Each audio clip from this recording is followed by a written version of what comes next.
Salut les costauds, bienvenue sur la chaîne Crypto Altero en ce vendredi 28 mars 2025. Je suis très heureux de vous revoir. Donc ça faisait longtemps que je n'avais pas fait de vidéo parlée. Voilà, donc bientôt la fin du mois, c'est l'occasion de faire un point. Donc beaucoup de nouveautés en une semaine. Comme vous avez pu le voir, j'ai réalisé 4 clips Crypto Altero. La symphonie des crypto-cubites, la légende de la crypto-savane, l'ère du crypto-roi et Cyberlove, Bitcoin, un amour au-delà du temps.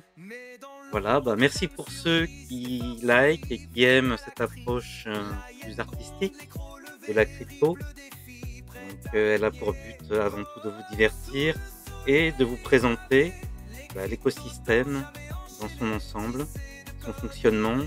Il me semble essentiel donc, à comprendre pour investir de façon éclairée dans ce milieu. Voilà, donc j'espère que cette approche vous plaît et n'hésitez pas à me faire des retours. Voilà, donc je vous laisse la liberté d'aller voir le contenu et les paroles de chacune de ces chansons sur le site cryptoaltero.over.blog. Voilà, en ce qui nous concerne aujourd'hui, j'ai intitulé cette vidéo « Patience, le roi Bitcoin guette sa proie ». Donc il continue sa route vers l'espace, indépendamment du taureau de Wall Street. C'est un peu l'image que j'ai voulu donner. Donc ne vous laissez pas tomber dans l'émotion à chaque mouvement intraday que vous pouvez observer sur les charts. Sauf si bien sûr vous êtes trader dans l'âme et que vous essayez de timer le marché, bien sûr à vos risques et périls.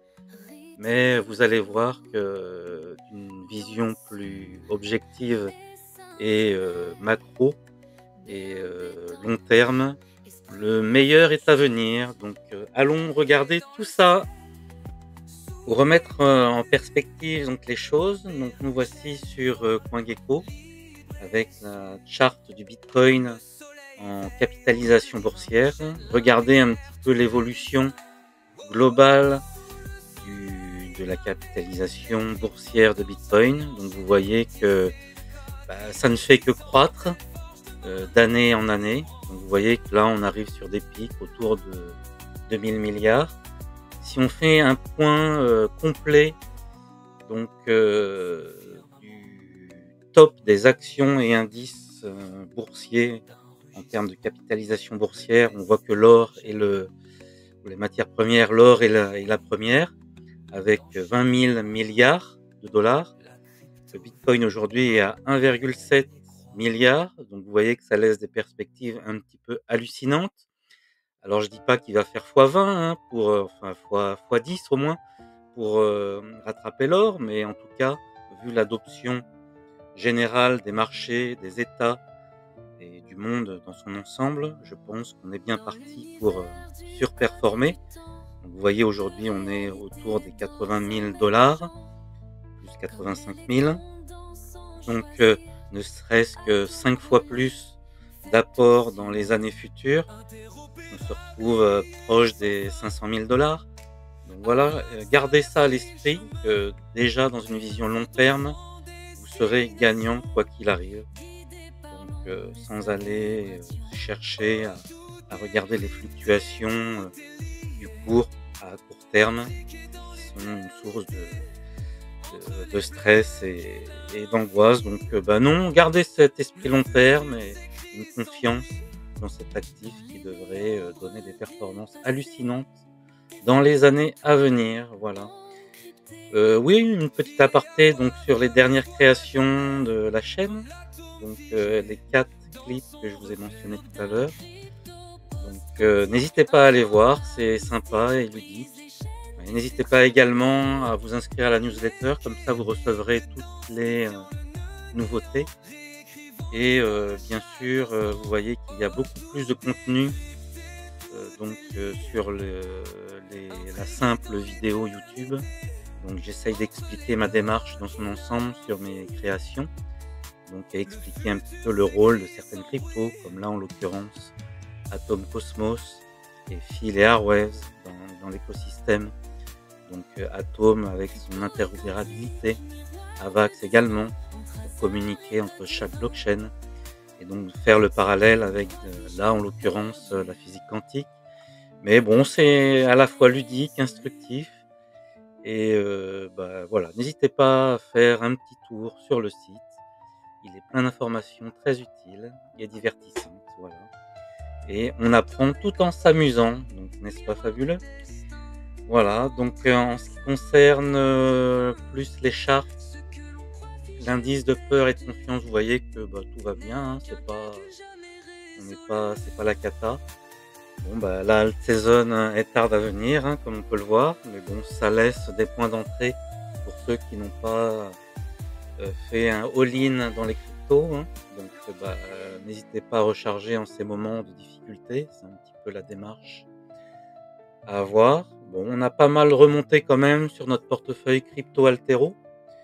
On était descendu bien bas, autour des 800 $. Là, bon, on a même sur certains jours, on a dépassé les 1000 $, donc c'est plutôt positif. Voilà, donc rien de spécial, faut laisser faire le temps, je dirais. Tant qu'on n'atteint pas les limites qu'on s'est fixées de vente de premier palier, soit on recharge, soit, on laisse faire, tout simplement. On revient sur notre, dashboard crypto Altero, donc un petit point macro, où on voit que, le bitcoin, il tient la route, hein. Sur 30 jours, il fait 2,5 %. Chose que, les grands acteurs du marché américain n'ont pas réussi à faire, hein, vous pouvez le voir. Nvidia qui fait moins 15 % en 30 jours. Donc ça c'est quoi? Taïwan, tiens aussi, qui subit, je pense, un petit peu les décisions hasardeuses du président américain Donald Trump, qui fait osciller le marché.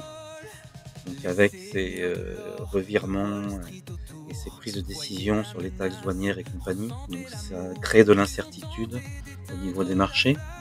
Qu'est-ce qu'on remarque? MicroStrategy qui est largement adossé au Bitcoin, hein, puisqu'on va dire que sa stratégie, c'est d'investir massivement dans cet actif. Et donc acheter du MicroStrategy, c'est comme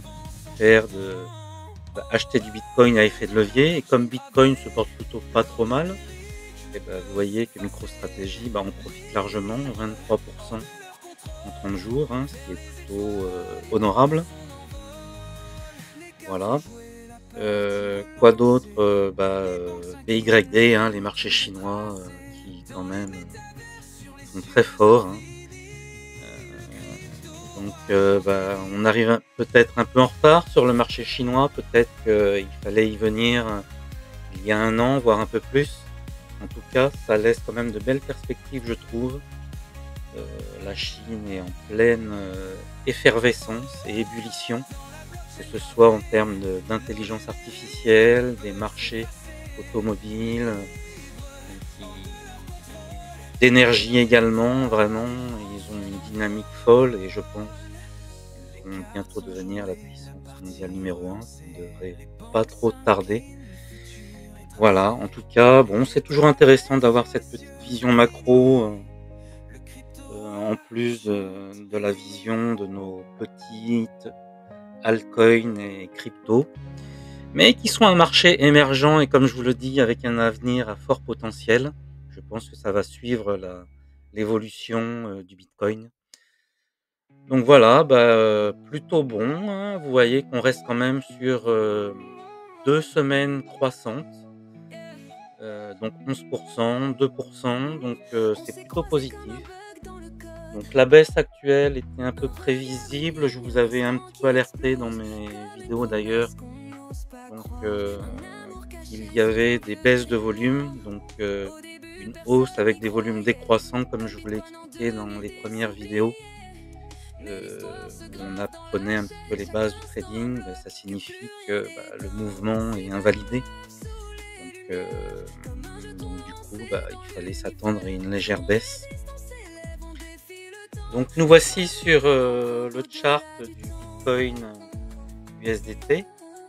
Donc là, nous sommes en weekly, Donc nous allons observer un peu ce phénomène, que je vous ai décrit. Donc là en weekly, c'est quand même assez flagrant, donc une hausse. En weekly, on a suivi la moyenne mobile 30, donc ce qui était plutôt, sympathique, hein, donc une résistance, forte. Donc une hausse sur 2 semaines, comme on a pu le voir, mais des volumes décroissants. Donc moi effectivement, je m'attends à ce qu'il y ait une baisse et peut-être un rebond, sur la moyenne mobile 50, donc vous voyez dans les 76 000, et ça coïnciderait avec notre résistance long terme des 73 000. Si on regarde par le passé ce qui s'est produit, et donc je trouve que c'est très intéressant d'analyser ces moyennes mobiles sur du weekly. Donc vous voyez que la moyenne mobile 9 périodes, donc 9 semaines, et celle de la 30 et de la 50. Donc systématiquement, il y a une convergence de ces 3 moyennes avant un repump. Donc vous voyez que là, on n'est pas encore arrivé à cette convergence. On remonte un petit peu dans le temps, là c'est encore plus flagrant. Le pump d'octobre 2023 s'est produit à la convergence de toutes ces moyennes mobiles. Donc gardez ça en tête. Donc si on regarde même plus loin, donc au bull run de 2020, là où on avait eu même 2 phases haussières, donc 2 pics de montée du Bitcoin. Donc à nouveau une convergence des moyennes mobiles pour repartir sur le deuxième pic. Mais les mouvements les plus forts se produisent vraiment, la convergence est vraiment marquée. Vous voyez? Donc si on se cale simplement sur, le mouvement précédent du Bitcoin, donc je pense que voilà, on n'est pas encore dans cette phase-là, vous voyez? Donc un rebond, d'ici, 3-4 semaines pourrait être envisageable, mais en attendant, voire un petit mois. Donc moi je trouverais que ce serait pas, exclu d'aller revisiter cette moyenne des 73 000. Voilà. Si on regarde, un petit peu Ethereum, lui consolide, hein, sur sur ce support long terme. Donc rien de spécial, faut le laisser faire, voilà. Donc grosso modo, on est quand même sur, vous voyez, les 2 semaines ascendantes avec des volumes baissiers, donc prudence. Je pense qu'on va reconsolider sur, pardon, les moyennes mobiles long terme. Allons voir un petit peu donc les dominances. Je pense que c'est toujours intéressant d'aller voir ça. Là, le Bitcoin toujours étonnamment ultra résistant par rapport au reste du marché. On va peut-être retourner en journalier pour voir ce qu'on avait vu. On va couper donc les zones d'achat et de vente dans la dominance. Ça sert pas à grand chose. Hop, voilà, on aura une vision quand même un peu meilleure. On va zoomer, voilà. Donc la dominance du Bitcoin, vous voyez que là il y a une certaine forme de compression donc du cours depuis plusieurs mois. Donc ce qu'on attend, c'est de voir un petit peu ce cheminement qu'on avait tracé. Une dominance du Bitcoin qui chute pour laisser la place donc aux altcoins et à l'Ether. Donc moi je pense que c'est envisageable. Vous voyez qu'on a un petit peu encore de marge. En termes de vision chartiste, pour ceux qui connaissent donc ces marqueurs-là temporels. Donc peut-être que ça parle plus à des purs chartistes.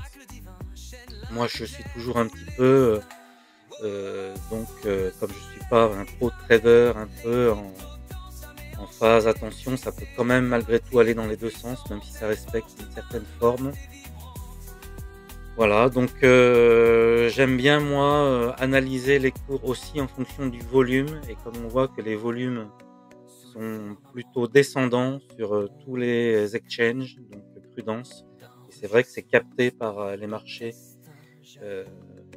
des ETF, donc la donne est un petit peu différente par rapport au cycle précédent, où les volumes, il va y avoir d'ailleurs en fin de mois une clôture des marchés à options.